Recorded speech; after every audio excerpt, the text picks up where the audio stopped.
বাইবেলে বর্ণিত ইহুদিদের জন্য প্রতিশ্রুত ভূমি প্রতিষ্ঠা করতে চায় ইসরায়েল। তাই জন্মলগ্ন থেকে এই ধারণার উপর ভিত্তি করে ইসরায়েল নিজ রাষ্ট্রের সীমানা বাড়িয়েছে।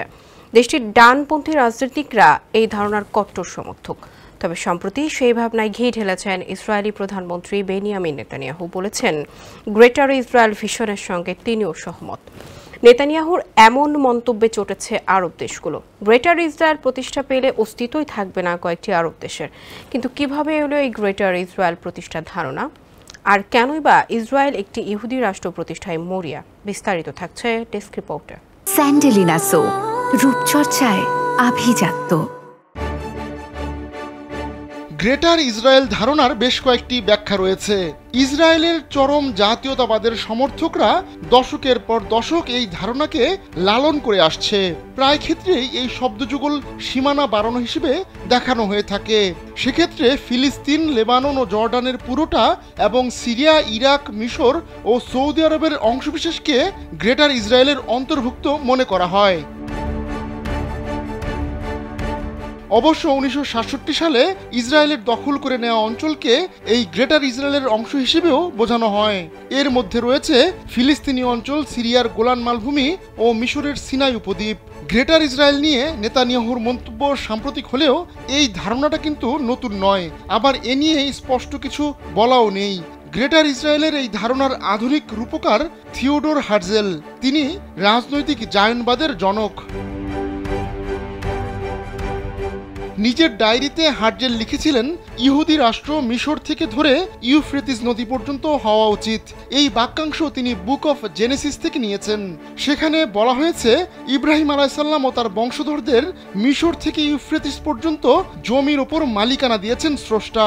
আবার কেউ কেউ এই ধারণার বিকল্প আরেকটি ভার্সনও উপস্থাপন করেছেন।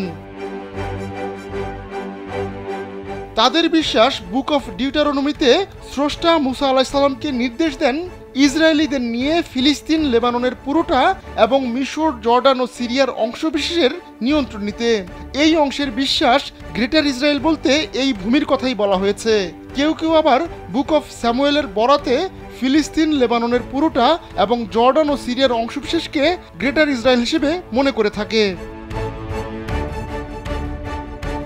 অনেক ইসরায়েলির বিশ্বাস, গ্রেটার ইসরায়েল কেবল রাজনৈতিক অভিলাষ নয়, বরং ঐশ্বরিক ম্যান্ডেট, যা বাস্তবায়ন করতে হবে।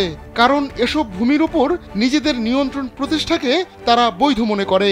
যদিও 1948 সালে ইসরায়েল রাষ্ট্র প্রতিষ্ঠার পর থেকে এখন পর্যন্ত দেশটির সীমানা নির্ধারণী করা হয়নি। 1967 সালে 6 দিনের যুদ্ধে ফিলিস্তিনের গাজা ও পশ্চিম তীর, সিরিয়ার গোলান মালভূমি ও মিশরের সিনাই উপদ্বীপ দখল করে নেয় ইসরায়েল। সামরিক শক্তি প্রয়োগ করে এটাই ছিল ইসরায়েলের সীমানা বাড়ানোর প্রথম বড় ধরনের কোনো প্রচেষ্টা। অবশ্য পরে এক শান্তি চুক্তির মাধ্যমে সিনাই মিশরকে ফিরিয়ে দেওয়া হয়, আর গোলান মালভূমি নিজেদের সঙ্গেই যুক্ত করে ইসরায়েল। এরপরই গ্রেটার ইসরায়েল ধারণার পালে নতুন করে হাওয়া লাগে।